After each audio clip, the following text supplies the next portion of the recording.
Hello बच्चों. So read the question first of all. The number of all possible five tuples means five solution मतलब five values a1 a2 a3 a4 a5 such that this equation is given a1 plus a2 sin x, a3 plus a3 cos x plus a4 sin 2x, a5 cos 2x equals to 0. Hold for x. तो हमें बताने number of solutions. So now let's start the solution. तो number of solution की बात करते हैं. जो given equation है उसे आप देखिए. a1 plus a2 sin x plus a3 cos x plus a4 sin 2x plus a5 cos 2x equal to 0. Right. अब इस इक्वेशन को सॉल्व करने के वैसे बहुत सारे तरीके हो सकते हैं. साइन को हम फॉर्मूला लगा दें sin 2x का cos 2x का, एंड देन फिर कन्वर्ट करके फिर हम कंपेयर कर सकते हैं.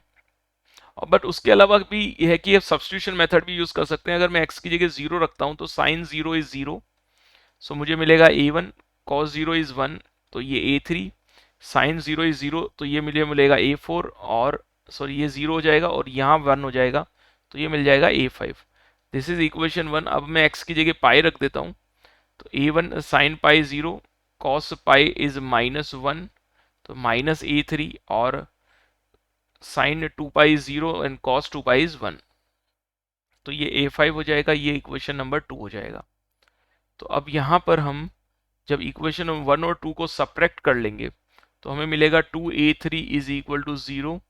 तो a3 का वैल्यू आ जाएगा 0.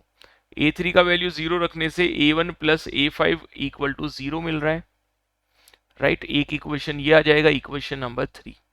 ऑल्सो अगर मैं x की जगह पाई बाई 2 रखता हूं तो मुझे कुछ और वैल्यूज मिलेंगे. देखो a1 plus sine pi by 2 is 1, तो ये a2 मिल जाएगा. cos pi by 2 is 0, and sin pi by 2 into 2 is it is 0, and cos pi by 2 into 2 is cos pi is -1.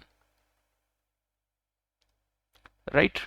this is equation number 3. अब मैं x की जगह 3 pi by 2 रखता हूं तो ये मिल जाएगा a1 plus sin 3 pi by 2 is -1, cos 3 pi by 2 is 0, and sin 3 pi by 2 is 0, and cos 3 pi is -1. so ये माइनस a5 हो जाएगा. इन दोनों इक्वेशन, लेट्स ये 4 इक्वेशन, ये इक्वेशन नंबर 5, इन दोनों इक्वेशन को अगर हम सब्ट्रैक्ट कर लें या ऐड कर लें तो क्या मिल के आएगा हमें. हमें मिलेगा यहाँ पर देखो, इन दोनों इक्वेशन को सब्ट्रैक्ट करने से ये माइनस हो जाएगा, ये प्लस और ये भी प्लस, ये दोनों term cancel. 2a2 equal to 0, that means a2 equal to 0. तो a2 का वैल्यू यहाँ से हमें 0 मिल रहा है. a3 का वैल्यू ऑलरेडी 0 हो चुका है, और a1 प्लस a5 का वैल्यू 0 है, यानी a1 इक्वल टू a5 के इक्वल है.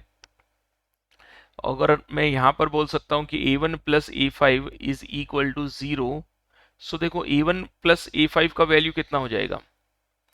तो अगर हम देखें a1 प्लस a5 के लिए,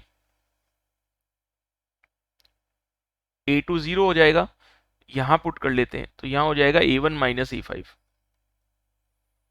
दिस इज इक्वेशन नंबर 6, और इन दोनों इक्वेशन से हमें मिलेगा a1 equal to 0, a5 equal to 0.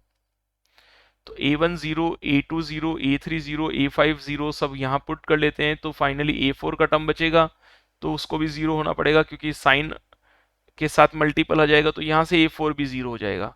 सो हमने क्या देखा, this is only valid for, means this equation is satisfy only if a1 a2 a3 a4 and a5 all is equal to 0. So only one solution is there, only and only one solution. So one solution, option B is correct. I hope this is clear. Thank you.